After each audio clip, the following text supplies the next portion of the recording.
Hello and welcome to the 17th installment of my grading of all of the expansion cards in Terraforming Mars. This is the 6th episode on Colonies.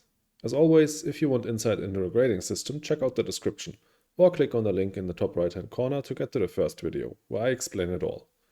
If you want to know how I go about ranking the expansion cards compared to the base game cards, check out the first video of rating expansion cards, which is also linked in the description. But let's get started. For our first card of today's episode, we're talking about another colony placing card, Minority Refuge. It's the cheapest available at just 5 MC, but with the important caveat that it also lowers your MC prot by 2. Let's discuss how this impacts the card's rating. We know that a basic colony placing card like Interplanetary Colony Ship belongs in B tier, and that the fair price of the colony is roughly 15 MC. Minority Refuge costs 8 MC to buy and play, but obviously has an increased inherent cost due to the negative MC prot. 2 MC prot is worth 9 MC, so it's as if you'd pay that as well. That means Minority Refuge costs 17 MC total, 2 more than it should, and basically the same as a standard project. In exchange, it is easier to play if you're poor. The cheap price versus negative MC prot make it better in those situations where you'll want to place a colony in the mid to late game. For example, to collect animals, microbes or floaters for points on Miranda, Enceladus or Titan. If you play Minority Refuge in Gen 8 for example, the negative MC prot will not cost you 9 MC anymore, and then the super cheap price will be a convincing argument. But in general, this is one of my least favorite colony placing cards, since in the main use case of colonies, the early game, it's quite a bit worse than what you can get with the alternatives. And it often feels like the negative MC prot cancels out some of the benefits you expect when placing a colony. It's a C tier card in my opinion.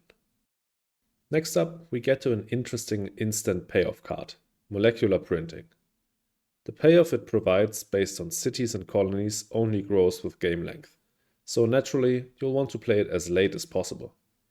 At the same time, it provides a science tag, which sometimes you want to get down sooner to enable cards like Warp Drive or AGT.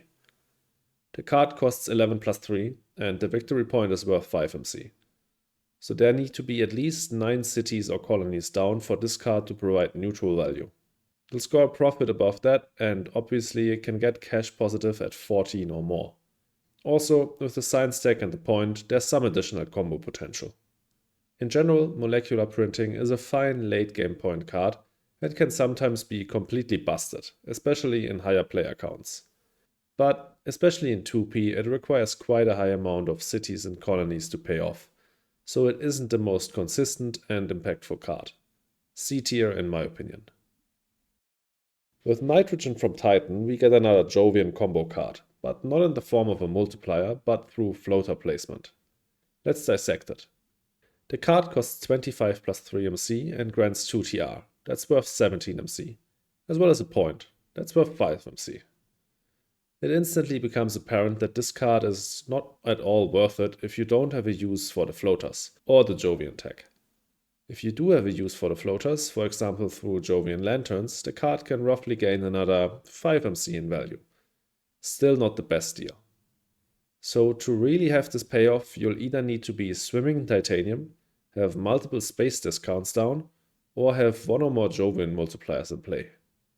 Then it can of course be quite nice, but this is a lot of requirements to be met for a card that is completely useless for a rush strategy and quite expensive to get down.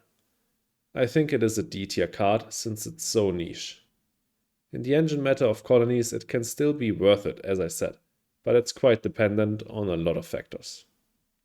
We talked about Minority Refuge earlier, and I said that it's one of my least favorite colony placing cards. Well, now we get to the one that is dead last in my internal ranking.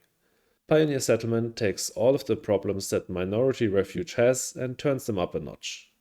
Let's first add together the costs and benefits of it again. It costs 13 plus 3 MC to buy and play, and it comes with the same minus 2 MC prot, which we will add to the cost as 9 MC. It provides a colony worth 15 MC and 2 points worth 10 MC. This means Pioneer Settlement is perfectly balanced in theory. But as I said with Minority Refuge, you preferably want to play a colony that comes with minus 2 MC prot in the mid to late game and use it to score points with Miranda, Enceladus and Titan. If it weren't for Pioneer Settlement's max requirement, this would be a use case at which it would be even better than Minority Refuge since it costs exactly as much as it should and has some points baked into it already. That requirement though. If you're going into trading and colonies very heavily, as you will do in a lot of colonies games, Pioneer Settlement will either be dead by the time you draw it, or you'll be forced to get it down early and suffer the hit to your MC prod, as well as the increased cost due to the VP. Something you really want to avoid in the early game. All of this means that Pioneer Settlement is a D tier card on average. Sure, there will be games where you draw this late and you can still get it down on Miranda to score quite a few points with it.